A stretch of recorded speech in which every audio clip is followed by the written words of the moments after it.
Ok, continuamos en donde habíamos quedado, que era la extinción del sindicato, y había dicho de que el hecho de que el sindicato se extinga, esto no afecta la celebración del contrato colectivo que hubiere realizado la organización sindical.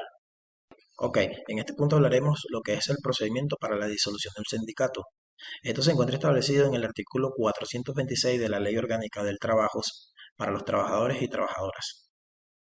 Son causa de disolución de las organizaciones sindicales los siguientes puntos. Sería primero, las consagradas en los estatutos. Segundo, el acuerdo de las dos terceras partes de los afiliados y las afiliadas asistentes a la asamblea convocada exclusivamente para este objeto. ¿Qué significa esto? Que las dos terceras partes de las personas afiliadas en esta organización sindical pueden convocar a una asamblea con objeto a la disolución del sindicato. La decisión de la tercero, la decisión de la Asamblea General de Afiliados y Afiliadas de incorporarse a una organización sindical. Es decir, esto se llama de fusionarse, cuando se fusionan dos sindicatos. El cuarto, tenemos el funcionamiento con un número menor de miembros de aquel que se requirió para su constitución. Como ya se ha hablado anteriormente, el número de representantes sindicales es muy importante. Cuando este se disminuye, es una causa para la disolución del sindicato. 5. La carencia de algunos de los requisitos señalados en esta ley para su constitución. 6. Los sindicatos de empresa cuando exista la extinción de la entidad de trabajo. Esto quiere decir cuando la empresa no exista, la vendan o haya quebrado u otra actividad. Y tenemos en séptimo, tenemos la inactividad o ausencia de actividad sindical durante más de 3 años. Cuando existe sindicato, pero hay ausencia, no hay actividad, no hay representación por más de 3 años, hay automáticamente disolución, es un causal para la disolución del sindicato. Ok, en cuanto al procedimiento para la disolución de un sindicato en el artículo 427 de la Ley Orgánica del Trabajo de los Trabajadores y Trabajadoras, establece que ninguna autoridad administrativa, llámese autoridad administrativa, director, gerente, presidente de una empresa, puede llamar a disolución de un sindicato. Ninguna puede. En caso tal de que le interese realizar la disolución de un sindicato, debe presentar ante un juez del trabajo dicha solicitud debe encontrarse en la jurisdicción donde se encuentre constituida legalmente la empresa y donde se encuentre constituido legalmente la organización sindical.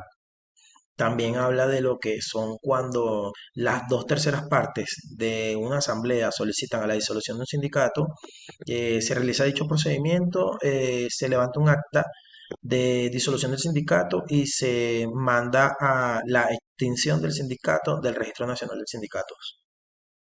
Ok, aquí hablaremos de lo que es la fusión por absorción de otra organización sindical establecida en el artículo 428 de la LOT.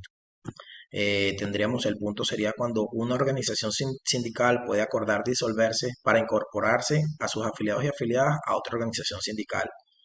Eh, ¿Cuál sería el punto aquí? Que debe ser de la misma naturaleza ya existente para que pueda ser una constitución, para que pueda constituir una fusión por absorción. Tenemos la organización sindical que se fusiona debe acordar previamente su disolución ante una Asamblea General de Trabajadores y Trabajadoras. ¿Qué quiere decir esto? Que se debe informar que van a hacer una disolución de un sindicato para pasar a una absorción de otra organización. Y tenemos el otro punto que habla del Registro Nacional de Organizaciones, donde se debe enviar el documento para hacer la disolución del sindicato, que se elimine de los registros y que se haga la absorción de la organización sindical a la ya existente, que sería a la otra organización sindical, que va a ser la absorción del sindicato disuelto. Fusión para crear otra organización sindical, según lo establecido en el artículo 429 de la Ley Orgánica del Trabajo y de los Trabajadores y Trabajadoras, que establece que dos o más organizaciones sindicales de la misma naturaleza pueden acordar fusionar sus sindicatos para formar una nueva organización sindical. También establece que cada una de las organizaciones que se fusionan deben acordar previamente la disolución de su organización sindical. O sea, ambas deben acordar la disolución de sus sindicatos mediante una asamblea general de trabajadores y trabajadoras.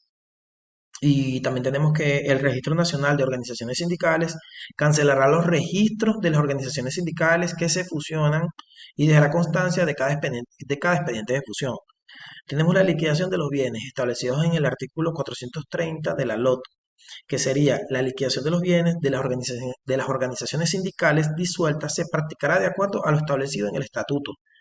Si no hubiere un estatuto, se establece mediante una reunión o asamblea de trabajadores y trabajadoras que conforman las organizaciones sindicales. Esto para medir y para saber cómo va a ser la distribución de la liquidación de los bienes, según lo establecido en el artículo 430 de la Ley Orgánica del Trabajo y de los Trabajadores y Trabajadoras.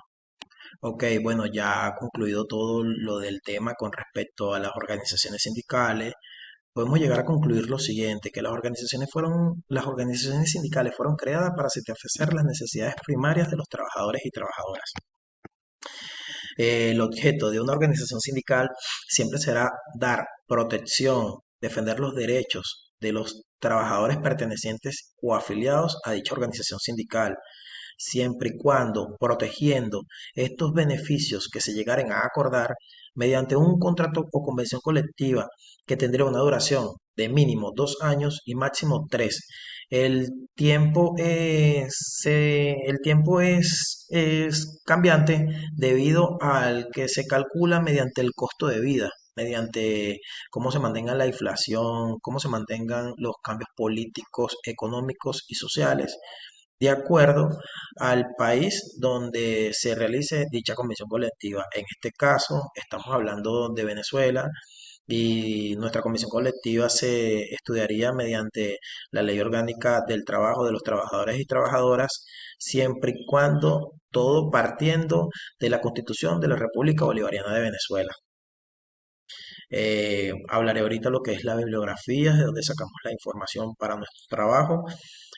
Cualquier información, cualquier duda, pueden hacérmela llegar, bien sea un comentario en la parte de abajo del link o mediante la página de la Universidad Bicentenaria de Aragua en el aula virtual.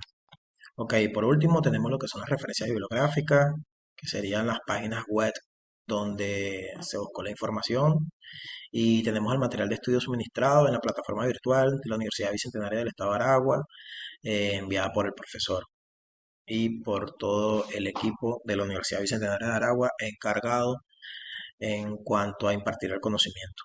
Bueno, eso es todo, muchas gracias. Y como comenté anteriormente, cualquier duda o información me la pueden hacer llegar mediante un comentario o directamente con el aula virtual o el profesor.